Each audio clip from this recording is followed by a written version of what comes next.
কর্মীরা, দলভুক্ত কর্মীরা, নেতৃস্থানীয় কর্মীরা এইভাবে আমাদের দেশের ধর্মীয় সংখ্যাগুরু লঘিষ্ঠ সম্প্রদায়ের একটা মোটামুটি অরাজনৈতিক ভাবে নিরীহ একটা ছেলেকে নির্মম ভাবে হত্যা করেছে। এটা নিয়ে আমরা তিনটা বক্তব্য আমরা সরকারি সম্প্রদায়ের দিক থেকে যদি লক্ষ্য করি। এক নম্বর, ছাত্রলীগ, আচ্ছা প্রথম কথা হচ্ছে প্রথম দিন আওয়ামী লীগের লোকেরা এবং আওয়ামী লীগ পন্থী কিছু কিছু সংবাদ মাধ্যম, টেলিভিশন তাদেরকে তাদের রাজনৈতিক প্রতিপক্ষের উপরে এই হত্যাকাণ্ডের দায় চাপাবার চেষ্টা করেছিল। কিন্তু পরের দিন সব খবর ছাপা হওয়ার পরে, ছবি ছাপা হওয়ার পরে ছাত্রলীগ তাদেরকে সুবিধাবাদী কায়দায় তাদের এই নেতা কর্মীদেরকে তারা বলল এটা আমাদের সঙ্গে সম্পর্কিত না, আগেই বহিষ্কৃত, এটা আমাদের সঙ্গে সম্পর্কিত না। পুলিশ বলল, পুলিশ রাজনৈতিক প্রতিপক্ষের হাজার হাজার কর্মীর বিরুদ্ধে মামলা করতে পেরেছে নাম ধরে, কিন্তু তাদের কাছে এটা অজ্ঞাতনামা বলে কিছু লোকের বিরুদ্ধে মামলা করলো।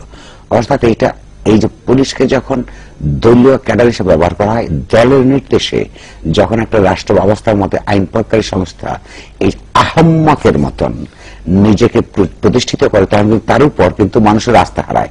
কারণ দেশের মানুষ দেখেছে, পত্রপত্রিকারা দেখেছে, টেলিভিশন দেখেছে, ছবি ছাপা হয়েছে, চেহারা ছাপা হয়েছে, পুলিশের পরিচিতি ছাপা হয়েছে, পুলিশের কাছে তারা অজ্ঞাত। অর্থাৎ পুলিশ তার এই ছেলেগুলির পক্ষে এই খুনি মধ্যযুগীয় বর্বরতার মধ্য দিয়ে যারা খুন করেছে, এই খুনি ছেলেগুলো আওয়ামী লীগের বলেই তারা অজ্ঞাতনামা বলেছে। পরের দিন আমাদের স্বরাষ্ট্রমন্ত্রী পুরো জাতির সঙ্গে একটা অসত্য একটা কথা বললেন। আমি ব্যক্তিগতভাবে আমি নিজে যে পত্রিকা চালাই, সেই পত্রিকার যে এডিটোরিয়াল সকালবেলায় সিদ্ধান্ত হয়েছিল যে লাইনে আমি যে যিনিটা লিখবেন তাকে আমি বললাম না, আপনাকে এটা চেঞ্জ করতে হবে, কারণ স্বয়ং স্বরাষ্ট্রমন্ত্রী বলেছেন তাদের 8 জনকে গ্রেফতার করা হয়েছে। আমি ব্যক্তিগতভাবে তো খুশি হয়েছিলাম যে সমাজের চাপে হোক, মিডিয়ার চাপে হোক, একটা সত্যকে শেষ পর্যন্ত বোধহয় সত্য হিসেবে প্রতিষ্ঠা করবার সুযোগ দিবেন। আমি যখন এটা লিখছি তখন আমাদের রিপোর্টাররা আমাদেরকে খবর দিলেন না, যারা গ্রেফতার হয়েছে, প্রথম কথা হলো তখনও পর্যন্ত কেউ গ্রেফতার হয় নাই। তিনি যখন ঘোষণা দিয়েছেন তখনও পর্যন্ত কেউ গ্রেফতার পুলিশ বলেছে তখনও গ্রেফতার হয় নাই। পরবর্তীকালে যারা গ্রেফতার হয়েছে তাদের মধ্যে ওই 5 জন যারা ছবি ছাপা হচ্ছে, যারা সারা দেশব্যাপী চাঁদেরকে দেখেছে, তাদের কেউ নাই। অর্থাৎ পুলিশ হিসেবে পুলিশ যদি রাষ্ট্রকে প্রতিনিধিত্ব করে তাহলে পুলিশ প্রথমে মিথ্যাচার করেছে এই কথা বলে যে তার অজ্ঞাতনামা সারা দেশের মানুষ জানে, সারা পৃথিবীর মানুষ জানে তার অজ্ঞাতনামা নন।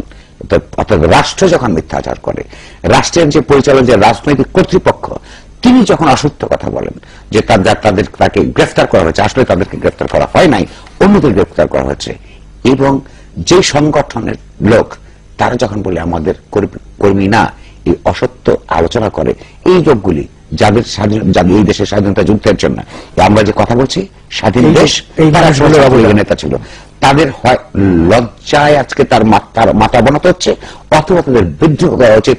যে ছাত্রলীগের নেতৃত্ব সময় তারা দিয়েছেন, সেই ছাত্রলীগের আজকে উত্তরসূরিরা প্রতিদিন মিথ্যাচার করে, তারা প্রতিদিন মানুষের অবিচার করে।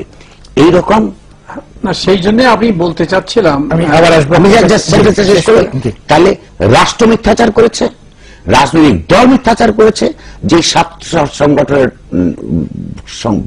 কর্মী তারা মিথ্যাচার করেছে। এই মিথ্যাচারের মধ্য দিয়ে কোনদিন কোন সমাজ এবং রাষ্ট্রের গণতান্ত্রিক রূপান্তর সম্ভব। আপনার কাছে আবার আসবো।